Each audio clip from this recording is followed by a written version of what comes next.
নমস্কার বন্ধুরা, পাঁচ মিশালি রান্নাঘরে আপনাদের সকলকে স্বাগত। আজকে বানিয়ে দেখাবো নিরামিষ আলুর দমের রেসিপি। নারকোল দিয়ে এই আলুর দমের রেসিপিটা লুচি, পরোটা, রাইস সবার সাথে খেতে দারুণ লাগবে।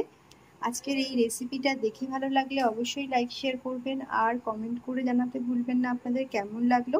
আর অবশ্যই চ্যানেলটিকে সাবস্ক্রাইব করে পাশে থাকা বেল আইকনটি ক্লিক করে নেবেন নতুন নতুন রান্নার আপডেট সবার আগে পাওয়ার জন্য। এখন আমি বানিয়ে দেখাচ্ছি নিরামিষ আলুর দমের রেসিপি। আজকে বানিয়ে দেখাবো নিরামিষ আলুর দমের রেসিপি। তার জন্য এখানে নিয়ে নিয়েছি আলু সিদ্ধ। কয়েকটা আলু সিদ্ধ করে খোসা ছাড়িয়ে রেখেছি আর অর্ধেক অর্ধেক করে নিয়েছি সর্ষের তেল 5 টেবিল চামচ, টক দই নিয়েছি 2 টেবিল চামচ, এখানে 10-12টার মতো কাজু আর 1 টেবিল চামচ চারমগজ বেটে রেখেছি। নিয়েছি নারকেল গুঁড়ো, একটা নারকেল থেকে কিছুটা কুড়িয়ে নিয়েছি। আর এখানে নিয়েছি একটা টমেটো পিউরি, এখানে আদার পেস্ট আর 2-3টে কাঁচা লঙ্কা একসাথে পেস্ট করে নিয়েছি 1 টেবিল চামচ, গাওয়া ঘি নিয়েছি 1 টেবিল চামচ, চিনি আর নুন স্বাদ মতো।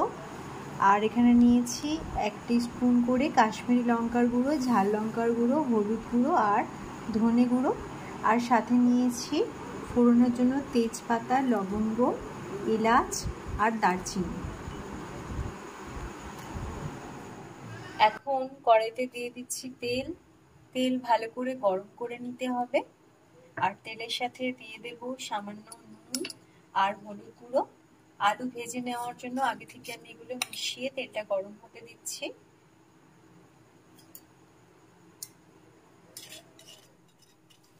তেল খুব ভালোভাবে গরম করে নিয়েছি। এবার আমি এর মধ্যে সিদ্ধ আলু টুকরোগুলো দিয়ে ভেজে নেব। লুচি, পরোটা, রাইস, পোলাও সাথে এই নিরামিষি আলুর দম খেতে দারুণ লাগবে। যে কোনো পুজো পার্বণের দিনে বা এমনি নিরামিষের দিনে এভাবে বানিয়ে নেওয়া যেতে পারে। এখন আলুর টুকরোগুলোকে একটু ভালো করে ভেজে নিচ্ছি। আলু ভেজে নিয়েছি, একটু ভালো করে ভেজে নিয়েছি। এবার ভেজে নেওয়া আলুগুলো তুলে নিচ্ছি। এবার এর মধ্যে ফোড়ন দিয়ে দিচ্ছি। ফোড়নটা একটু ভালো করে ভেজে নিতে হবে।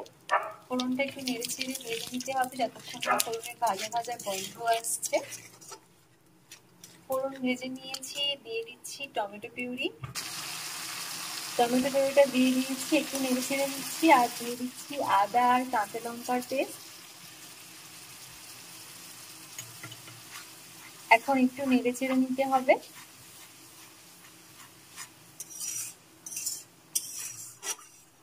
এখন টমেটো পিউরি আর আদা কাঁচা লঙ্কার পেস্টটাকে ভালো করে নেড়ে চেড়ে নিয়েছি।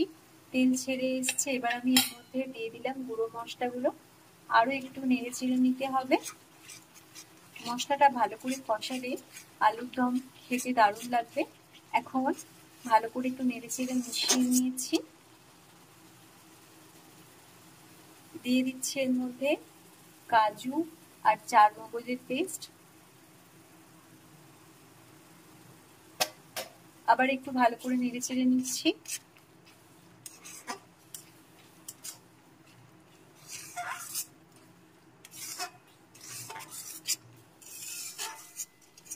আরো একটু ভালো করে নেড়ে চেড়ে নিয়েছি। এবার আমি এর মধ্যে দিয়ে দিচ্ছি টক দই।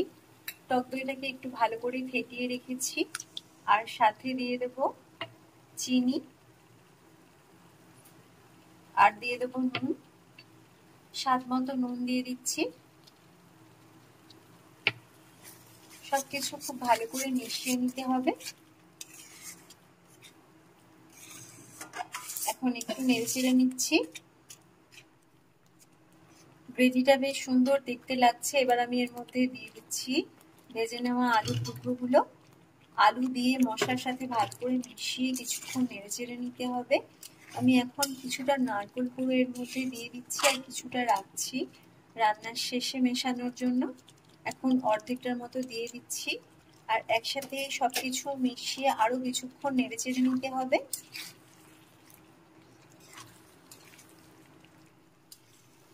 মশলার সাথে বেশ কিছুক্ষণ নেড়ে চেড়ে কষিয়ে নিয়েছি সিদ্ধ আলুটাকে। এবার কাজু পেস্ট যে বাটিতে রেখেছিলাম ওই বাটি ধুয়ে আমি একটু জল দিয়ে দিচ্ছি। আর দিয়ে দিচ্ছি এর মধ্যে ঘি,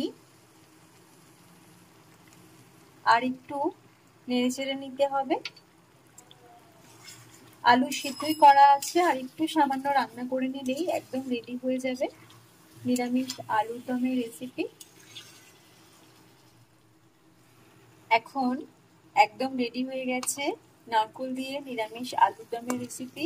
আলুটা খুব ভালোভাবে সিদ্ধ হয়ে গেছে আর আমাদের রান্নাও একদম কমপ্লিট। এখন গ্যাস অফ করে দিচ্ছি।